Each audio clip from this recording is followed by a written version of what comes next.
디모전서 5장 1절로 3절입니다. 함께 읽습니다. 너희 중 장로들에게 권하노니 나와 함께 장로된 자요 그리스도의 고난의 증인이요 나타날 영광에 참여할 자니라. 너희 중에 있는 하나님의 양 무리를 치되 억지로 하지 말고 하나님의 뜻을 따라 자원함으로 하여 더러운 이득을 위하여 하지 말고 기꺼이 하며 맡은 자들에게 주장하는 자세를 하지 말고 양 무리의 본이 되라. 아멘. 오늘도 그리스도 예수 안에서 행복하시기를 주의 이름으로 축복합니다. 새해가 되면 서로 축복하며 새해의 소망을 묻는 것이 관례가 된 듯합니다. 그래서 그러한 내용 보도가 눈에 띄지요. 그 중에 직장인들에게 새해 소망을 묻는 내용을 보았습니다. 직장갑질 119라는 곳에서 직장인 1000명을 조사한 내용이랍니다. 직장인들의 2024년 새해 소망 1위는 임금 인상인 것으로 조사됐습니다. 직장인 1000명 가운데 77.7% 777명이 임금 인상이라고 응답을 했다고 합니다. 이어서 노동 강도 완화, 노동시간 단축, 고용 안전, 정규직 전환, 자유로운 휴가 사용 순이었습니다. 얼핏 보면 많이는 받고 싶은데 일은 적게 하고 싶다라는 뜻으로 보여집니다. 임금 인상은 전 연령에서 1위를 차지했지만은 2위 응답은 연령별로 차이가 있었다고 합니다. 20대는 좋은 회사로 이직을 꼽았고 30, 40대는 노동 강도 완화와 노동시간 단축을, 50대는 고용 안정을 꼽았다고 합니다. 젊은 세대는 좋은 자리로 옮겨가기를 바라고 중장년 세대는 있는 자리라도 안정되기를 바라는 듯합니다. 직급별 응답 차이도 있었습니다. 일반 사원급에서는 고용 안정, 정규직 전환, 상위 관리자는 자유로운 휴가 사용을 상대적으로 많이 꼽았습니다. 실무자급에서는 노동 강도 완화, 중간 관리자급에서는 승진을 바라는 비율이 높았다고 합니다. 당연한 이야기지만 고용이 불안정한 분들은 안정되길 바라고 안정된 분들은 좀 더 편하고 더 많이 받기를 바라는 마음이죠. 그래도 올 직장 생활이 좋아질 것이라는 전망이 70.6%로 나빠질 것이라는 것의 2배 이상이었다고 합니다. 사람들이 바라고 기대하는 것처럼 직장 생활이 좋아졌으면 좋겠습니다. 근데 한 전문 변호사는 보이는 세상은 온통 그 반대로 향하고 있는 것 같아서 안타깝다고 진단을 하고 있습니다. 그래도 새해를 시작을 하면서 희망을 품고 시작하는 한 해이기를 주의 이름으로 축복합니다. 예수님을 담는 성품 1월의 주제는 책임감입니다.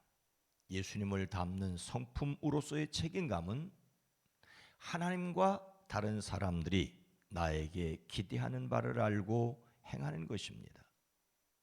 이를 위하여 먼저 하나님의 능력으로 내 역할을 알아야 합니다. 자신이 어떤 역할을 해야 하는지를 모른다면 책임을 감당할 수 없겠지요. 우리는 우리 자신이 누구라고 하는 것을 알아야 하겠습니까?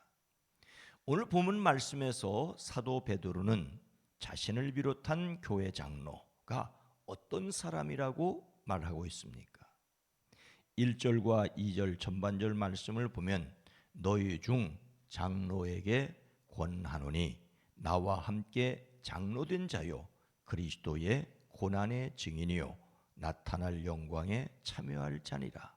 너희 중에 있는 하나님의 양무리를 치되. 오늘 말씀에서 사도 베드로는 나는 여러분 가운데 장로로 있는 이들에게 같은 장로로서 말한다고 말하고 있습니다. 일단 사도 베드로가 자신을 장로라고 말하고 있다는 것을 기억해야 합니다. 즉 장로로서 장로에게 권하는 말이죠. 오늘 말씀 앞에 여러 계층, 즉 사환들, 또 아내들, 남편들에게 권하는 내용이 있었습니다. 그리고 이어서 장로에게 권하는 내용인데, 여기에서 장로라는 말은 나이가 더 많다라는 뜻입니다. 성경에서 장로라는 말은 다양하게 사용되었습니다. 유대인 의회에서 사내들인 제사장 귀족의 대조적인 평신도 귀족을 가리키지요. 그래서 예수님을 죽이는데 앞장섰던 사람들이 바로 유대의 장로들입니다. 그런가 하면 유대 회당의 공동체의 어른들을 가리키기도 합니다. 교회에서는 초대 예루살렘 교회와 예루살렘 공회의 지도자들을, 즉 베드로와 같은 사람을 장로라고 했습니다. 바울이 전도할 때는 회중에서 세운 교회의 지도자들을 가리켰지요. 단순히 나이가 많은 연장자를 가리키는 말로도 사용되기도 합니다. 오늘은 교회의 각급 지도자를 가리키는 좀 넓은 뜻으로 제가 사용하겠습니다. 오늘 교회의 지도자들, 즉 다른 말로 교회 임원들은 어떤 사람이어야 할까요?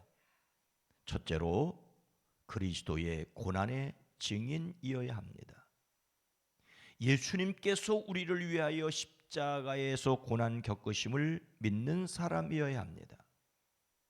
예수님의 십자가를 통하여 자기 죄가 사함을 받고 하나님의 자녀가 되었다는 믿음을 가지지 않고서는 교회의 지도자일 수 없죠. 둘째로는 앞으로 나타날 영광을 함께 누릴 사람입니다.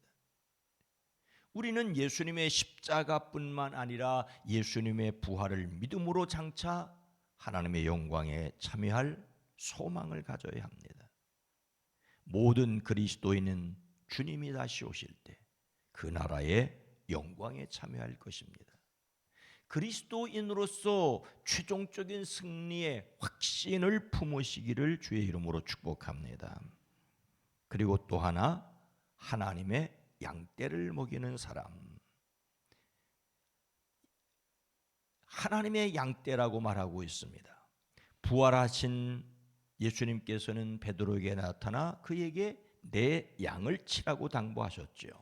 예수님의 양떼인가 하나님의 양떼인가, 그것에 대해서는 논쟁하지 마십시다. 여기서 양을 치는 사람의 양이 아닙니다. 베드로는 하나님의 양을 돌보는 책임을 받았지요. 교회 지도자 역시 하나님의 양으로서 다른 양들을 돌보는 책임을 맡았다는 것을 기억했으면 좋겠습니다. 저도, 여기 장로님들도 권사님들도 다 양이에요. 저는 양이 아니냐? 아니요, 양이에요. 본인도 예수님의 양인데 예수님의 다른 양인 다른 사람을 돌보는 것, 즉 형제와 자매로서 서로 돌보는 사람이 바로 교회의 지도자라고 할 수가 있습니다. 하나님의 양이라고 하는 철저한 인식을 가져야지만 책임감을 올바로 발휘할 수 있다고 저는 생각을 합니다.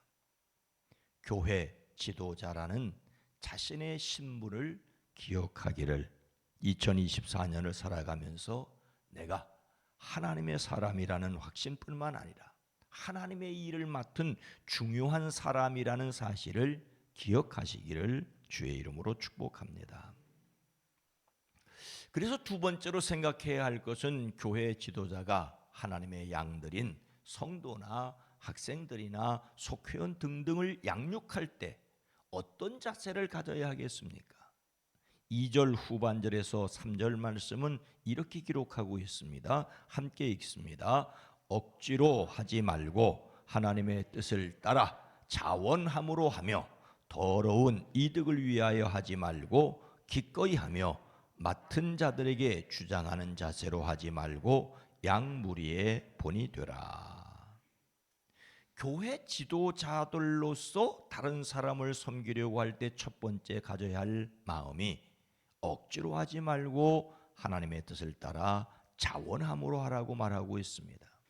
억지로라는 말과 자원하라는 말이 대조를 이루고 있지요. 억지로라는 말은 기쁜 마음이 아니라 의무감이나 다른 것에 눌려 하기 싫은 상태에서 하는 것을 뜻합니다. 자원함이라는 말, 자발적인 인간의 열심을 가리키는 말이지만 여기서는 하나님의 뜻을 쫓아라는 말에 한정되어 있습니다. 즉 하나님의 뜻에 합당해야 한다는 말이죠. 하나님의 뜻을 생각하지 않고 성령께서 주시는 마음에서 우러나지 않는 인간의 자발적인 열심은 바벨탑을 쌓을 수 있습니다. 즉 양들을 맡기신 이의 뜻에 순종해야 합니다. 둘째는 더러운 이익을 탐하여 할 것이 아니라 기쁜 마음으로 하여야 할 것을 말하고 있습니다. 더러운 이득을 위하여라는 말과 기꺼이 한다는 말이 대조를 이루고 있습니다. 즉 자기 욕심이 아니라 하나님의 뜻대로 돌봐야 한다는 사실을 다시 강조합니다. 그런데 놀라운 것은 어느 교회 성장학자의 지적대로 야망을 가진 사람들이 큰 교회를 한다고 합니다. 부끄러운 이득을 위하여 양들을 돌보게 된다면 위험이 올 때 도망을 칠 수밖에 없겠죠. 세 번째로는 맡은 사람을 지배하려고 하지 말고 양떼의 모범이 되라고 말하고 있습니다. 주장하는 자세와 본이 대조를 이루고 있습니다. 하나님께서 우리들에게 양들을 맡겨주실 때 소유권까지 이전해 주신 것이 아니지요. 분배를 맡은 몫이지만 여전히 하나님의 것입니다. 하나님의 소유를 위하여 같은 양인 입장에서 본이 되어야 하는데 참으로 쉽지 않은 것을 고백할 수밖에 없습니다. 교회의 지도자는 먼저 하나님을 믿고 예수님을 따르는 사람이어야 합니다. 이를 위하여 성령으로 충만하기를 기도하는 저와 여러분 모두가 되기를 주의 이름으로 축복합니다. 오늘 말씀을 마음에 새기고 올 한 해 교회에서 임원으로 지도자로서 가져야 할 바른 관계를 위한 실천은 무엇일까? 오늘 말씀 함께 읽은 말씀의 다음에 나오는 4절 말씀은 그리하면 목자장이 나타나실 때에 시들지 아니하는 영광의 관을 얻으리라고 하였습니다. 즉 하나님의 양들을 돌보고 하나님께 상을 받아야 한다는 말이죠. 상 주실 분은 하나님이십니다. 하나님께서는 하나님의 양들을 돌본 사람들에게 변하지 않는 영광의 면류관을 얻을 것을 약속하고 있습니다. 그런데 그것이 목자장이 나타나실 때입니다. 즉 우리의 삶은 영원한 하나님 나라를 바라보아야 합니다. 그리고 아직 그때가 오지 않았습니다. 한 해를 지나고 또 한 해를 지났다고 해서 그때가 가까워지는 것은 사실이지만 그 때가 아직은 아닙니다. 다만 그날을 바라보고 일해야 할 뿐입니다. 2023년 한 해 수고하신 분들에게 감사를 드립니다. 그리고 2024년 교회에서 수고하실 모든 분들에게 감사를 드립니다. 하나님의 일에 하나님의 양들로서 하나님의 양들을 형제와 자매를 위하여 섬기는 기쁨이 제게 여러분에게 있어지기를 주의 이름으로 축원합니다. 거룩하신 하나님, 그리스도께서 십자가에 달려 돌아가신 것을 하나님이 자기 양떼를 위하여 십자가에 달려 돌아가셨다고 말씀하셨고, 하나님의 양들에게 다른 양들을 돌보는 책임을 주셨습니다. 형제와 자매로서 함께 살아냄이 우리에게 지혜가 되어지게 하옵소서. 성령 하나님, 우리를 통하여 하나님의 거룩한 일들을 이루어 가실 때 2024년 한 해에 우리 북수원교회를 통하여 하나님의 원하시고 기뻐하시는 일들이 놀랍게 이루어지게 하옵소서. 이 일을 위하여 목사로, 장로로, 권사로, 집사로, 속장으로, 교사로 세우심을 받았던 어떤 모습으로든지 먼저 자신이 하나님의 양이라는 사실을 기억하고 함께 하나님의 양된 성도들을 더불어 함께 사랑하며 사랑의 공동체를 이루어갈 수 있게 하옵소서. 때로는 더 큰 믿음을 더하시고 더 큰 소망을 가지고 더 큰 사랑을 베풀 수 있게 하옵소서. 오늘 수요일 2024년도 첫 번째 수요일로 모일 때 복되게 하옵소서. 예수님의 이름으로 간절히 기도드리옵나이다. 아멘. 이번 주 금요일에는 연합숙회가 저녁에 8시에 있습니다. 속장 모임은 없습니다. 오늘 말씀을 생각하며 하나님의 주권을 인정하고 살게 하옵소서. 하나님이 주인이십니다. 형제 자매를 앞장서 잘 섬기는 임원들, 하나님의 잃은 양들이 돌아오기를 위해서 기도합니다.